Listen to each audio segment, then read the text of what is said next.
yes, our background is in cybersecurity. Me and my wife, we both have over 40 years of experience in cybersecurity, working for the military, or U.S. military and the United States government on a variety of different projects. But that is a very small piece of what cybersecurity really is. Cybersecurity nowadays is a lifestyle that I think everybody should incorporate because we don't think about it as much. I can talk a little bit about cybersecurity and talk about our history all together, which makes it says it's more of a lifestyle. For example, we can go all the way back to slavery, and we talk about how we communicated. In the cybersecurity, that would be considered encrypting, because you were using code to message and to get the message across for the mission that needed to be completed. Which was our freedom. Yes, yes. So, and in America, speaking of braids, our women actually braid their hairs with paths on how to escape the plantation and to get free. And I know they did the same thing as well. So, again, that ties us how far apart we are, yet we all still do the same thing, where we all come from the source, correct? Yes. And that's what makes us who we are. And no one can change that regardless of the conditions that they put us in, but it does modify how we see things, and that's what the key is, to modify your perspective on how you see your current reality. And that's what puts us in the predicaments that we're in, because we don't see our reality, we see their reality and how we sit in that reality. And that is called social engineering, which is another part of cybersecurity. And to our beautiful young lady, it also talked about the mental stress she had internally, talking about how she wanted to reflect what was being done to her externally through internal means, through her mind. That is programming. So what would have ended up happening if she had not ceased the programming is that at some point it either would have killed her or she would have killed somebody, because it's bad code. And we all know that that type of coding can cause havoc. Yeah, malicious ware. There we go, malicious software. So even in again, with our military background, nothing is emotional. We're not taught emotion in war fighting. It's this is the mission, this is the purpose, this is why we do it. Don't get emotional about it, because it can have an effect on you mentally and messes up your performance. And also to the final young lady in the end who talked about what I really wanted to focus on, which is mindset. What makes up your mindset from a historical reference is your past and present experiences. Now, that in itself is not what sits in this hardware we call a brain. It has an operating system we call the mind. And the mind has two sections in it. You have the conscious. If you think of a iceberg, everyone sees the conscious, but they don't see the rest of the subconscious that's controlling that top piece that you see above the water level. That's your mindset, because that's what shows everybody how much and how little they're going to see of you, because their mindset covers everything else. So, just talking about the subconscious, from again our 40 years of experience in research and our own experiences. I'm not a brain surgeon. I'm not a psychiatrist, but from a cybersecurity perspective, your mind subconsciously is only built on 3 pillars. That's your personal experiences, past and present, your beliefs, and your values. Those 3 things dictate your mindset. And then you make decisions through that mindset. Thinking that you're thinking on your own, you're actually thinking from experiences that you've already have accumulated. And your subconscious doesn't care what it is. It's going to take it all in. From your corner vision of seeing something go by, from the person who got abused in front of you, from the stuff that you see on TV, you don't make sense of it. Your subconscious just takes it in. Normally, in our society, the parents are the ones that help you digest the information that you're receiving. That's before the internet. So now, we're just digesting information and don't know what to make of it. Why are these 2 guys kissing? Why is this person over here doing this? Why is this person doing that? Why is that kid hitting his mother? I cannot Why does that woman think she's a dog? I don't understand these things, so we go to find people to find help because this computer we have here is receiving code we don't understand. And then we need another program, usually it's a handler or a parent, that teaches you how to accept the information so that you can better understand how to navigate in this ecosystem we call the cyber ecosystem we call the internet. And it's very, very dangerous, and a lot of people don't see it that way. So I use some euphemisms to help. If you leave your home, what are some things you do? You lock your door, right? Why do you do that? Because you're protecting the valuable things you have in there. Okay. I want a show of hands. Who all own a PC or a tablet? Just raise your hands. How many people have a keep your hands up, keep your hands up. How many people have a cell phone? Smartphone? How many people are on social media? Okay, gotcha. Yeah, you're all in danger. I'm sorry. I'm just going to tell you that now. And I just don't want to say it to say this. How many people actually have security software on their actual phones? Not many. Not many hands went up. But that's your home. You wonder why that's your home? Because everything about you is in that phone. Everything about you. Stuff that's not even in your home is in that phone. You know? So, as a cybersecurity expert, I'm not breaking into your home. I'm going after your phone. I'm going to look at your social media. I'm going to look at all these other things because these are tools, because that's all they are, tools. There's nothing wrong with a hammer. Can anybody agree? A hammer is a hammer. If you give it to a carpenter, what would he do with it? He'll build. If you give it to a murderer, what is he going to do with it? Bash your head in. Exactly. So we can't blame some of the things that happen to us because someone misused the tool in itself. But we also have to look at it, how does this tool, what are the dangers of this tool? And because we know the dangers of the tool, then we can better prepare ourselves. We know not to be around people who got hammers and swinging it. You know? So, but to navigate their reality. So if I come in and I disrupt your values in something, you start to not believe it anymore. And then if I can give you to see a perspective of how I want you to see this herb, then you'll start believing how I want you to believe, even though I still use it. But I tell you that it's bad. Just like in America, we were told that Africa is the most dangerous place you ever want to be. Yeah, they came up with words, slogans, pictures, videos. They did so much propaganda. Children with eyes with flies. Yes. That's first thing. The first country I visited was in Djibouti. I was in the military. First thing I said, the plane. Where are all the kids at with the flies on? It's the first thing I said. And I'm like, wow, why did I say that out loud, first of all? So I got off the plane, it's the first thing I said, in uniform, I'm a guy, like, all right, where the kids at with the flies? And I'm bad like, code, Jamel, bad code. Yes, part of my programming. Part of your program. And I'm very outspoken, and now I've learned to try to use more metaphors than speaking to meet people where they're at. And I think that works better. Instead of me just blah, blah, blah, blah, blah, and using words people don't understand. So I go, okay, in order for them to understand me, I have to meet you where you're at, and then we journey together. I can't pull you along. And that's one of, I think, our problems we're having in the quote-unquote conscious community or the awoke community, however you want to label it, is that we're trying to drag everybody else. Okay, I got out of bed, I woke up, I made it out of my house. Why are you still sleeping? Come on, let's go. Yeah, and they're like, I'm still tired, I don't get it. My brain still hurts, you're giving me too much information.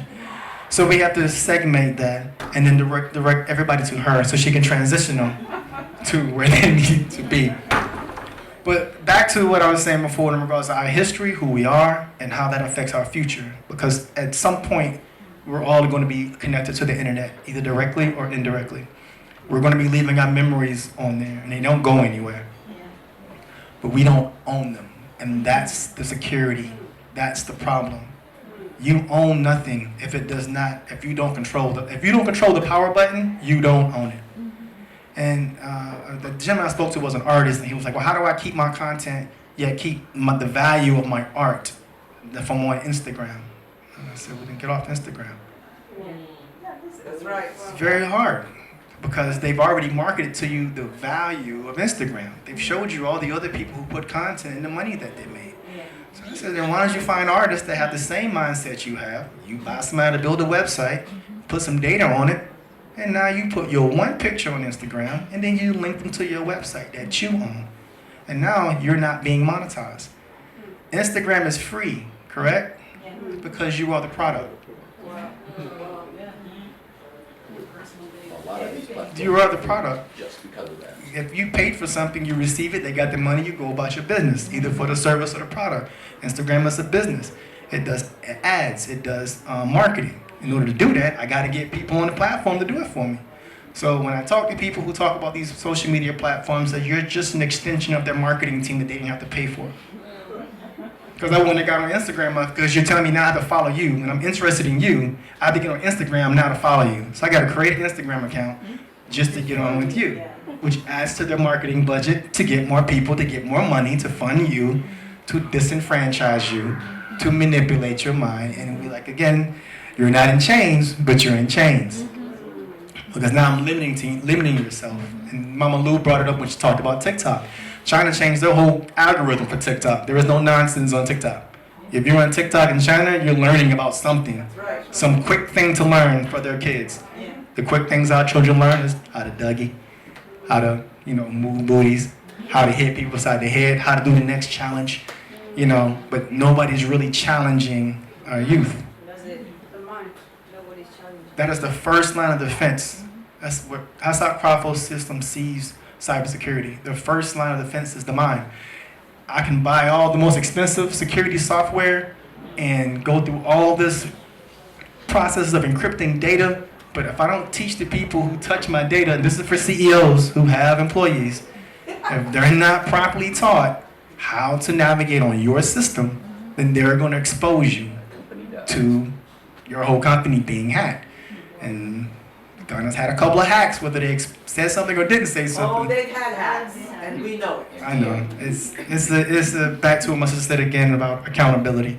A lot of people don't want to be accountable for some of the stuff that they do, and cybersecurity brings that to the table and then tells everybody that needs to know. This person doesn't know what they're doing. This person has the certification but doesn't have the experience. This person has the experience but is lying to you about what's going on. That's a lot of the stuff that we are dealing with amongst ourselves, And I want everybody to understand that, again, being here was socially engineered. You were socially engineered to be here. Why? Because Mama Lou said, my beliefs and values are this. I want to see who else has these beliefs and values. And those that showed up, she now has done a social experiment to see who's going to come from social engineering. And like I said, within them. Africa's under a lot of control, and I know I'm going to step on a lot of toes, because a lot of people don't want to hear it. But yes, it is what it is.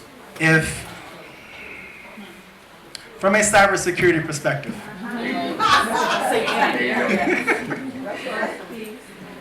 if I do not control the system which things operate, it is not my system. If an outside person is controlling my system, one or two things is happening. One, this was never my system.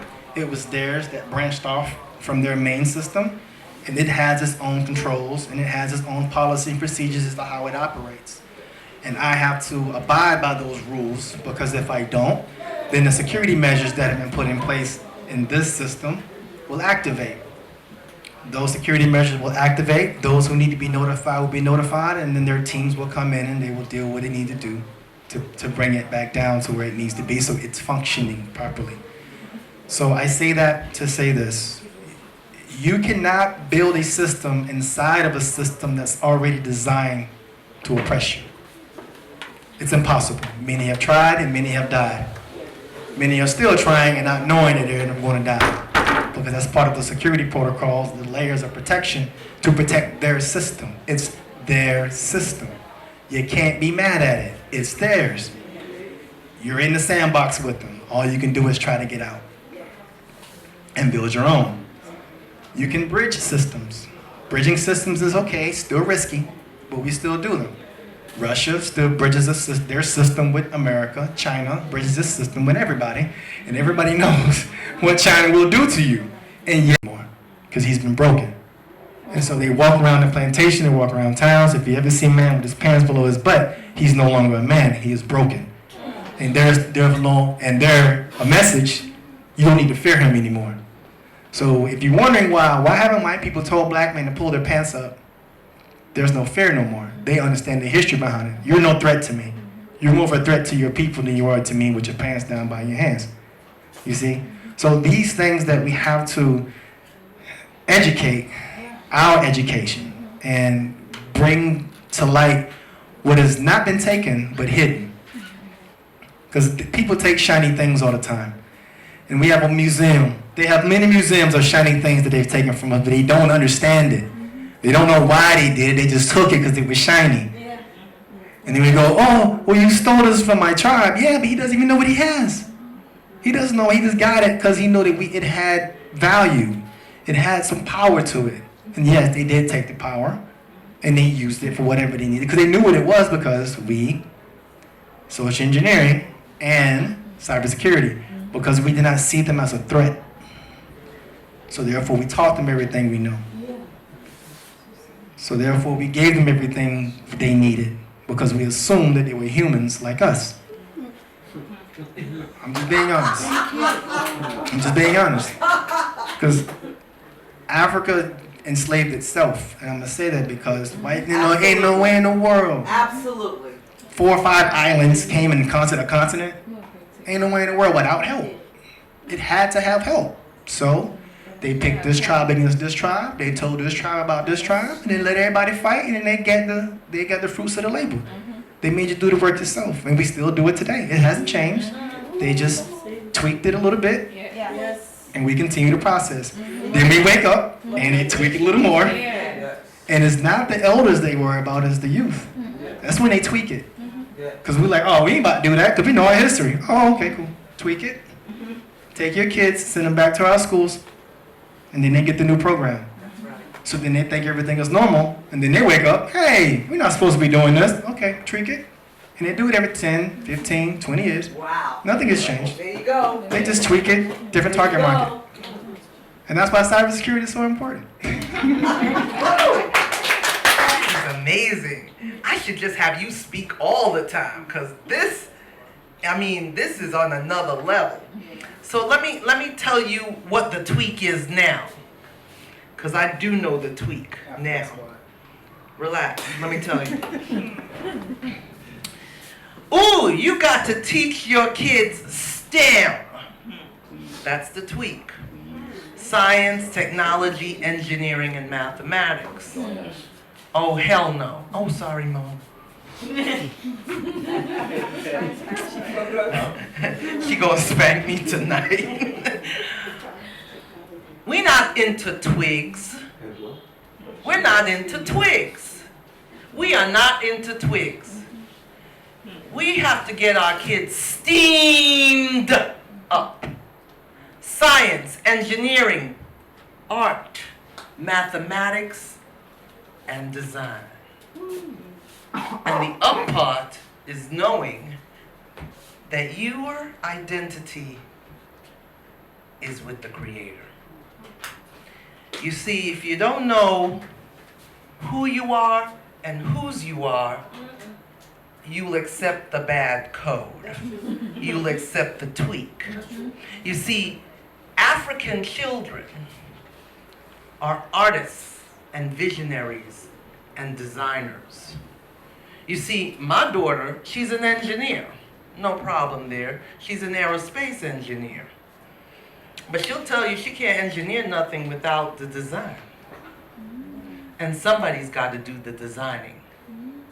She can't engineer anything without the art. And somebody's got to create the art. Animation shows you how a flower can talk. I love animators.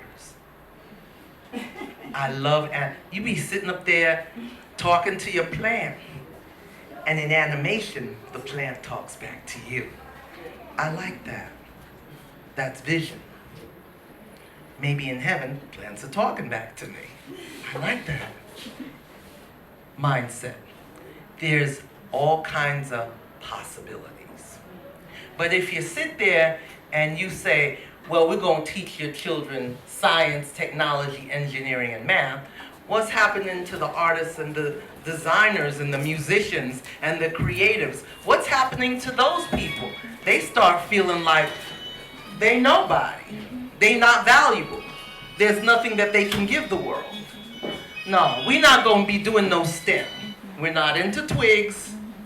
We getting our kids steamed up. Got it? And that's you and me. That's the thing I get from you. You know, there's a difference between bad code and good code. And we got to understand what we have is good code. Thank you. This is my brother. Somebody wants him to be. Just trying to go back on what he was saying about the back breaking, because in Ghana, young boys think that it is something that's fashionable, and they walk around with that, and I think it's very disgusting. So if you can have a group and talk to the guys and let them know the real history behind that, I'm sure they will all stop doing it. Yes, I am very sure. But me, I have 3 boys, and I train my sons to never do such a thing. So they try to also talk to their friends about it, but I never knew the history behind that. If I really knew the history behind it, it's very, very serious. Powerful. It's powerful. Yes, It's very also powerful. used in our prisons as well. Yes, I was gonna go there. The prison. The prison. Yeah. That's where I learned that story. Gotcha. In the prison. Go ahead. Yeah, so one of the things that I've learned in life is that we tend to see the end result of something and not find the source of it. So the first thing I went to was the prisons. And like, oh, okay, so this, for those who don't know about the prison situation, things are limited there. So, and you're around a bunch of men. So some men are willing to, if they want to trade, that's what they would trade. And to show that you wanted to trade that, you would wear your pants below and you would let other men know who may have the thing you want to trade, that's what you're willing to give up for some food, for a drink, cigarettes, or something like that. And I thought to myself, this can't be what it was. Something else has to be attached to this. And then that's when I went on and said, okay, this is where it really originated from, which was a process for breaking our men and killing their drive to move forward. And then, if you think about it, the mothers inherently did it to their children as well, because you don't want your son to be murdered for standing up to a white man. You don't want your son to be killed. So you suppress their ability to fight as well. And it's not saying it was bad, it was just, I want them to live. So a lot of our history is built on suppressing black men, suppress black men until we mentally can't take it and then we lash out. And I was taught not to lash out at white men. So I'm gonna lash out at my brother. I'm gonna lash out at my cousin. I'm gonna lash out at this other black man I don't know, because I was taught to do not lash out at the white man. But I gotta lash out at somebody because you're telling me to suppress all this internal energy that needs to be released. And we're not gonna talk about that because we don't control the narrative. Yes, ma'am. When these pants are worn, You're hurting yourself. You really are. you are putting too much pressure, young men, on the testicles, and as a result of that, the sperms get infertile, and that breaks down childbearing. You can't, because they can't, it can't be There's fertile. very limited fertilization. You can't create a child. That's it. There's to it. See? And the white man thought of that, and to make it nice for his race. If you notice now, you can also buy the pants with this what is it, the pocket. They lower the pockets now, so it appears like the white man is wearing his pants low, but baby, they're wearing them regular. Yes, think about that. All right. It is very systematic. Yeah. And This is intentional. yeah. Oh yeah. You know, it's also and if you systematic. understand the intent, you will be able to resist the intent. And the resist part, I just wanted to say, it's technically a step. You're looking for resilience, not resistance. Resistance is the step to move towards resilience, and that's what we have to be more accommodating of, is the resilience. And a wise man has told me, and I confided in him a lot. He's talking about, I said, why do we keep talking about white people, why is it always them, and us, us? He said, because we're addicted to them. Yeah. He says we are addicted to them. And now we have a new addiction. Working on Working it. on it. We're resisting that, but because of the resistance, it's because of the addiction. And that's why we have to resist it and hopefully build resilience. Go ahead. So I wanted to add this, that we should know our indigenous knowledge is very, very important. Indigenous knowledge is what the youth do not have. We find it easy to, for sense of belonging, we find it easy to just group with something, with a title that sounds familiar to whatever we want to be, but we are not. And so when we do that, we just find ourselves in groups without finding the meaning or the reason behind these things that people do. We don't ask questions enough. We don't ask questions enough. And ignorance is really not an excuse. Because whatever you do in ignorance, if it's against the law, you are still found guilty. And so that responsibility of you being informed is yours. I remember I went to school and I came back with an anklet on my feet. Because it was beautiful. I see these girls, because you know the blacks we have. So where I come from, the Ewa tribe, so I'm from a royal home, so they have a way they dress. And so we put beads here, and under your bum to give you wide hips, and here. And I mean, it works for the women there, because they have that. And so I came home one day, I didn't have any of those things on, but I came with an anklet that didn't look like the traditional one that we had, those fancy ones. So my grandmother called me and she sat me down and she said, do I understand the meaning of the anklet? And I said, it's just fashion, it's nice. She said there's nothing without a reason, and everything has a meaning.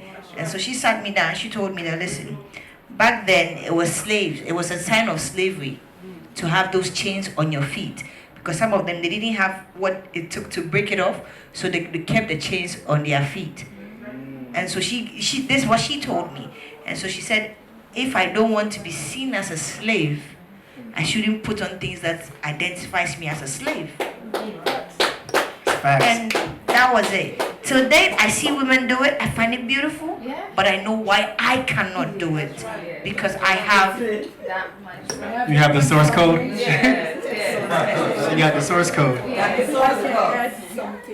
All right. Maybe okay. I have other. You see, when he spoke about the codes and the information, how we broke through out of the stigma in Suriname, is what that young people stood up and start speaking their tribal language in school, that the teachers that taught them could not understand. And what they did right now, the women start putting on the African traditional attire, and were coding and talking to themselves, and the others could not understand. What happened to understand us? They marry us to speak our language. And now a lot of them, even on TikTok, you would see Indonesian, because we have everybody there, not only America, we have Indonesian speaking our languages better than some of us.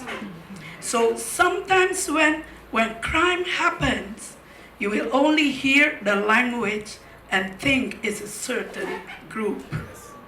So it is that crime happens in that group and not in the other, but they are the one. So it is a tweak, you call it? Tweak the system to keep you there where they want you. And if you don't understand what they use, someone told me, don't let them marry you, because our system is matrilineal. So we have land, and the land belongs to the woman. So if you are Asian and you marry me, who has the land? Okay.